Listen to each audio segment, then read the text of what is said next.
विरक्त का बीज। एक ऐसी कथा जो अंत में आपकी आत्मा को छू जाएगी। बहुत समय पहले अर्जुन वन के गहन अंधकार में एक ब्रह्मचारी योगी थे, अर्षि पावन। उनकी तपस्या इतनी कठोर थी कि वृक्षों की छाल भी उनके पास कंपा जाती।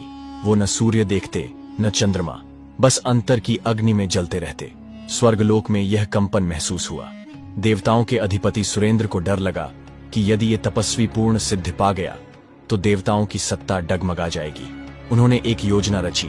अपनी सबसे मोहक गणिका चित्रलेखा को आदेश दिया, जाओ इस योगी के हृदय को छूकर उसे सांसारिक पथ पर मोड़ दो। चित्रलेखा धरती पर उतरी। उसने पहले अर्षि के ध्यान स्थल के पास एक वृंदावन रचा, जहां वसंत कभी समाप्त न होता, फूलों की गंध, हवा में मधुर संगीत और फिर उसकी मोहिनी नृत्य। अर्षि पावन की समाधि टूटी। उनकी आंखों में पहली बार कोई छवि ठहरी, चित्रलेखा की। धीरे धीरे वो विरक्ति से विरह में उतर गए।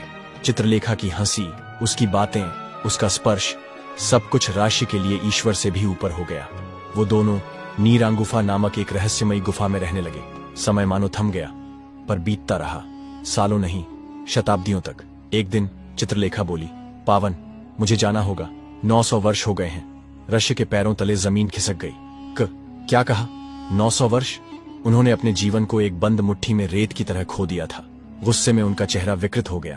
उन्होंने श्राप देना चाहा, पर तभी गुफा की चट्टानों से एक मधुर रोदन की आवाज आई। एक शिशु कन्या जन्म ले चुकी थी, अरण्या। चित्रलेखा ने नम आंखों से कहा, ये हमारी संतान है, इस वन की आत्मा। ये जहां जाएगी वहां जीवन फूटेगा। ऋषि पावन ने अपनी क्रोधाग्नि बुझा दी। उन्होंने अरण्या को उठाया। वो बालिका वृक्षों, नदियों और हवाओं की देवी बनी।